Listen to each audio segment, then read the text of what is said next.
When Jake Paul said he'd fight Muhammad Ali if Ali was still alive, most people laughed it off as typical YouTuber trash talk. But George Foreman didn't laugh. The man who'd actually fought Ali in the Rumble in the Jungle heard Jake's claim and decided someone needed to explain reality to the young fighter. What Foreman said next, about what Ali would do to Jake Paul in the first round, went viral, not because it was mean, but because it was honest. And it taught everyone watching the difference between confidence and delusion. It started with an interview in early 2023. Jake Paul, the YouTuber turned boxer who'd built a legitimate boxing career fighting other celebrities and former MMA fighters, was asked a hypothetical question by a podcast host.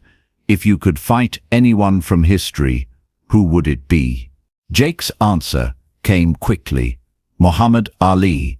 If Ali was alive and in his prime, that's the fight I'd want. I think it would be the biggest fight in history, and I think I could give him a real challenge. The podcast host laughed, assuming Jake was joking, but Jake's face was serious. I'm not saying I'd definitely win, Jake clarified, but people don't understand NAST. I'm 6'1", 200 pounds. I've got modern training, modern nutrition, modern sports science. Ali fought at 210, 215. We're similar size. I think it would be competitive. The clip went viral within hours. Comments sections exploded. Boxing purists were outraged. Jake Paul fans defended him, and everyone had an opinion about whether Jake Paul could compete with Muhammad Ali. But there was one group of people whose opinions actually mattered. The men who'd stepped into the ring with Ali and lived to tell about it. The former champions who knew firsthand what it felt like to face the greatest. And when they started responding, their answers carried a weight that no internet comment ever could. George Foreman was the first to respond. At 74 years old, Big George had mellowed considerably from the fierce puncher who'd fought Ali in Zaire in 1974. But when a reporter showed him Jake Paul's claim, something in Foreman's expression changed. He wasn't angry. He was almost concerned for Jake. Let me explain something, Foreman said in an interview posted to social media. I fought Muhammad Ali. I was 25 years old, undefeated, the baddest man on the planet. I'd destroyed Joe Frazier. I'd destroyed Ken Norton. Guys who'd beaten Ali. I'd demolished them. And you know what Ali did to me? He made me feel like I'd never boxed before in my life. Foreman paused, choosing his words carefully. Jake Paul is a good fighter for what he does. He's athletic. He's got power. But what Jake doesn't understand, what nobody can understand unless they've been in there, is that Ali wasn't just fast or powerful or skilled. Ali was all of that combined with a mind that could break you down psychologically while he was breaking you down physically. Then Foreman said the line that would get millions of views. If Jake Paul got in the ring with prime Muhammad Ali, the fight would be over in the first round. And I'm not trying to disrespect Jake's. I'm trying to explain that there are levels to boxing that Jake hasn't experienced yet. Ali was a different level of human being. Larry Holmes responded next. Holmes, who'd fought Ali in 1980, in one of the saddest fights in boxing history, had a unique perspective. He'd seen Ali in his prime as a sparring partner, then fought him when Ali was declining. I love Jake Paul, Holmes said in a video response. He's done more for boxing than people give him credit for. He brings attention to the sport.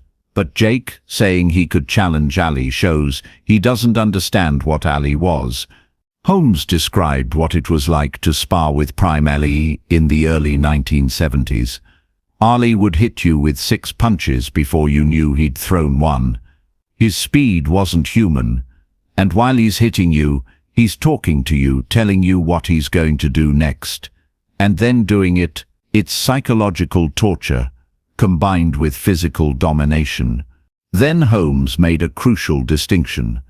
Jake has fought guys who used to fight in the UFC, or other YouTubers who learned to box, or older fighters coming back for a payday. Those aren't real championship-level fighters. Ali fought killers in their prime. Joe Frazier would have destroyed anyone. Jake has fought, and Ali beat Frazier. Twice. Leon Spinks, who died in 2021, but whose old interviews resurfaced during this controversy, had said something relevant years before. Everybody thinks they can fight until they get in the ring with a real fighter. Then they learn real quick. Ali taught me that lesson. I was Olympic champion, young, strong, confident, and Ali still nearly killed me in that ring. That was an old Ali, past his prime. Prime Ali. Nobody today would last. Mike Tyson, who never fought Ali but worshipped him, weighed in with characteristic bluntness. Jake Paul saying he'd challenge Ali is like me saying I could challenge Einstein to a math contest because I can do my taxes. It's not disrespect, it's just ignorance. Ali would hit Jake with combinations that Jake's brain wouldn't register until he woke up in the hospital. Evander Holyfield, always diplomatic, tried to frame it constructively. Jake has potential, but there's a difference between celebrity boxing and championship boxing. Celebrity boxing, you fight people at your level or below.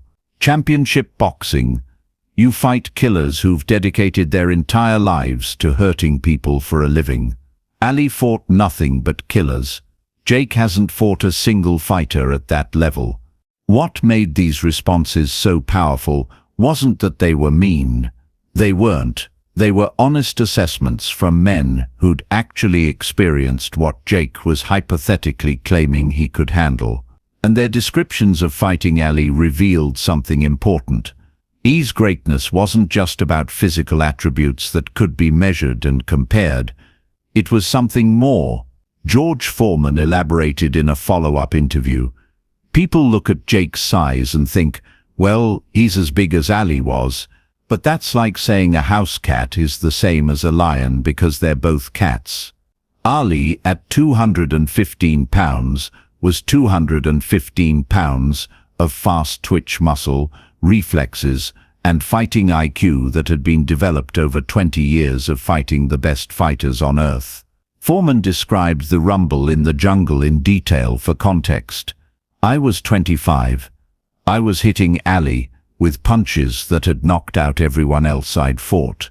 And Ali was taking them, leaning on the ropes, letting me punch myself out while he talked trash to me. Then in the 8th round, when I was exhausted, Ali came off those ropes and threw a combination so fast I didn't see it coming. Next thing I know, I'm on the canvas wondering what happened. That's what Ali did, Foreman continued. He didn't just beat you, he made you beat yourself. He'd frustrate you, tire you out, get in your head, then finish you when you had nothing left. Jake's fought maybe 30-40 rounds total in his career. Ali fought that many rounds just preparing for one fight. The experience gap isn't just big, it's impossible to overcome. Larry Holmes added another dimension. Ali could adjust mid-fight in ways I've never seen another fighter do. If something wasn't working, he'd switch strategies in seconds. He could box, he could brawl, he could showboat, he could pressure you, he could counter you. What's Jake's plan B if plan A doesn't work? Because Ali would have plans A through Z, and he'd implement them all in the same fight. The conversation eventually moved beyond just Jake Paul and became a broader discussion about respecting boxing history. Ken Norton Jr., speaking for his late father who'd fought Ali 3 times, said, "My dad had the greatest respect for Ali, even though Ali broke his jaw in their first fight. That respect came from understanding what it took to be at that level. Young fighters today, they don't have that context. They think their 6 months of training makes them qualified to judge legends who fought for decades. What was particularly interesting was that none of Ali's former opponents were angry at Jake Paul. They understood where the confidence came from. As Foreman put it, Jake's been successful at what he's done. He's won his fights. When you're winning, you feel invincible.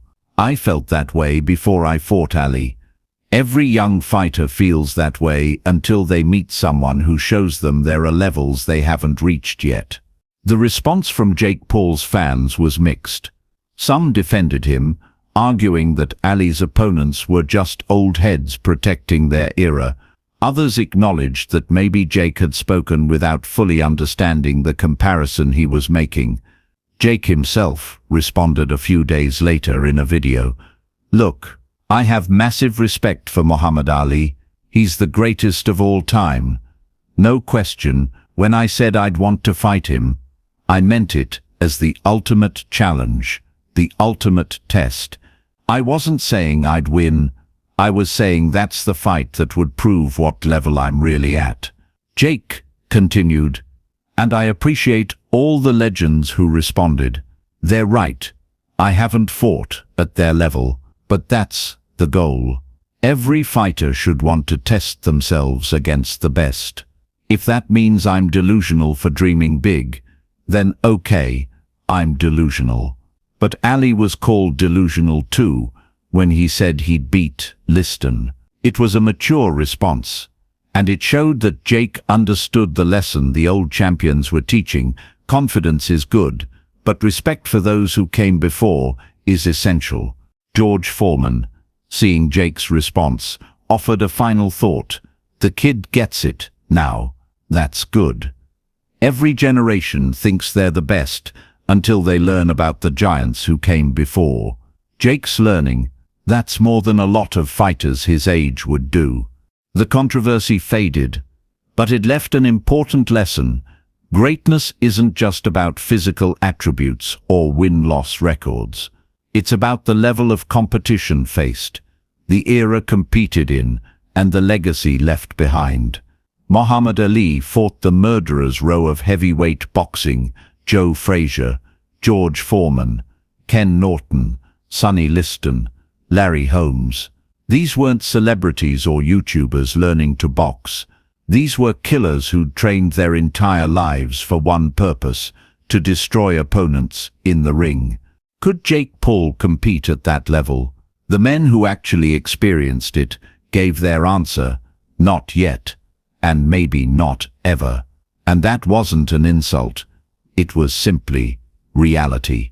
There are levels to every profession, and in boxing, Muhammad Ali occupied a level that very few humans in history have reached. As Larry Holmes summarized, Jake's got talent. Maybe one day he fights a real champion and surprises everyone. But comparing himself to Ali, that's like a high school football player comparing himself to Tom Brady. Maybe that high school kid will make the NFL someday. But right now he doesn't even know what he doesn't know. The final word came from an unexpected source. Ali's daughter Laila Ali, herself a former undefeated boxing champion. When asked about Jake's claim, she simply smiled and said, "My father would have loved Jake's confidence. He was the same way. But confidence and competence are two different things. My father had both. He proved it against the best fighters in the world repeatedly for 20 years. When Jake does that, then we can talk about comparisons." The controversy ended, but the lesson remained. Respect is earned. Legacy is built over time, and greatness is defined not by what you say, but by who you beat and how you beat them. Muhammad Ali's greatness wasn't just hype.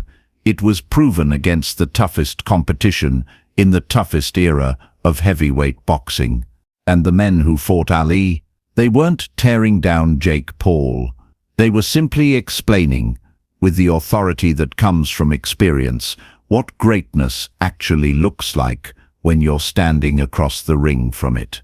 If this story about respect, legacy and understanding greatness moved you, please subscribe and hit that thumbs up button.